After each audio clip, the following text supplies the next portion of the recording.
আসসালামু আলাইকুম বন্ধুরা। এই ফলগুলা কাদের কাদের পছন্দ একটু কমেন্ট করে জানাবে। আবারও তোমাদের সামনে একটি লং ভিডিও নিয়ে চলে আসলাম। ভিডিওটা ভালো লাগলে না টেনে সম্পূর্ণ দেখার অনুরোধ রইল। ভিডিওতে কিছু তথ্য দিয়েছি যেগুলা তোমাদের জন্য এবং আমাদের ব্যবসায়ী ভাইদের জন্য অনেকটাই কাজে লাগবে।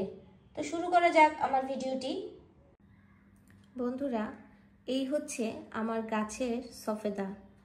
তো এই বছর আমি তেমন যত্ন করতে পারি নাই, সার দিতে পারি নাই, তাই সাইজগুলো একদম ছোট ছোট হয়ে গিয়েছে। তারপরেও গাছের আলহামদুলিল্লাহ আমি প্রত্যেক রমজানেই এই সফেদা দিয়ে ইফতারি করি।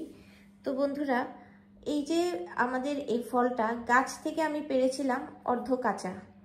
তো এই অর্ধ কাঁচা ফল আমি পেড়ে আমি চালের ড্রামের ভিতর রেখে দিয়েছিলাম। তো আজকে দেখলাম যে পেকে গিয়েছে, বেশি না 2-3 দিন হলো রেখেছি, ধুয়ে এটা চালের ড্রামের ভিতর রেখে দিয়েছিলাম। তো দেখলাম যে আজকে পেকে গিয়েছে।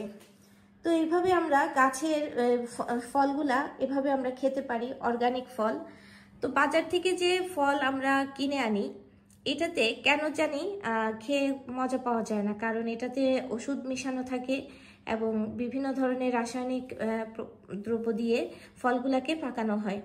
তো বন্ধুরা, এটা কেন করে মানুষ আমরা বুঝি না। আসলে ফরমালিন দিয়ে তো ফলগুলা পাকায়, তো এটা আসলে উচিত না, শরীরের জন্য তো অনেক খারাপ।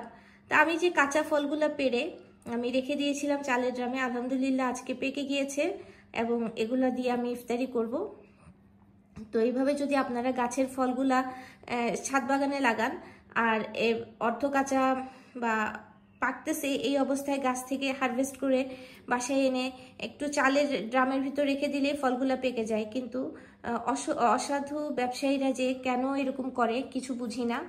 আমার তো একদমই খারাপ লাগে, কারণ গাছ থেকে ফলগুলা পেড়ে এগুলাকে আমরা এভাবে পাকাতে পারি, কিন্তু আমাদের রাসায়নিক দ্রব্য দিয়ে ফল পাকানোর কি প্রয়োজন? এইগুলা খেয়ে আমাদের হার্ট, কিডনি, লিভার সব কিছুই নষ্ট হয়ে যায়, ফুসফুস সব কিছুই নষ্ট হয়ে যায়, বিভিন্ন ধরনের অসুখে আমরা ভুগতে থাকি সব সময়। তো এটা করবেন না। ব্যবসায়ীদের ব্যবসাগুলা ভালো করার জন্য হোক না আমাদের গাছের ফল, হোক না ছোট, তারপরেও তো এটা অর্গানিক, আমরা খাচ্ছি। টেস্ট কিন্তু একই, কিন্তু আরও ভালো টেস্ট আসে আমাদের গাছের ফলে। বাজারের ফল থেকে গাছের ফলের টেস্ট কিন্তু মাশাআল্লাহ অনেক ভালো। তো ব্যবসায়ীদের উদ্দেশ্যে বলা, আপনারা ফরমালিন ব্যবহার করবেন না, করে আমাদের মানুষের শরীরের ক্ষতি করবেন না। আপনাদের ব্যবসার সামান্য লাভের জন্য জীবনের ঝুঁকি নেওয়াটা উচিত না আসলে। তো এই যে আমি আমার গাছের ফল দিয়ে আজকে ইফতারি করব বন্ধুরা, তোমাদের সাথে শেয়ার করলাম এবং কিছু কথাগুলো বললাম। ভালো লাগলে লাইক কমেন্ট করো এবং যারা এই ধরনের ব্যবসাতে যারা আমাদের অসাধু ব্যবসায়ীরা যারা ফরমালিন দিয়ে খাবার বিক্রি করে তাদের উদ্দেশ্যে বলা, এরকম করবেন না ভাইয়েরা। কারণ এটা যদি আপনারা এনে কিছুদিন রেখেও দেন তারপরেও কিন্তু পেকে যায়, কিন্তু বছরের পর বছর ভালো রাখার জন্য এগুলা করবেন না। হোক না সামান্য ক্ষতি, তারপরেও মানুষ যাতে ফ্রেশ জিনিসটা খেতে পারে, এটাই আপনাদের কাছে আমাদের প্রত্যাশা।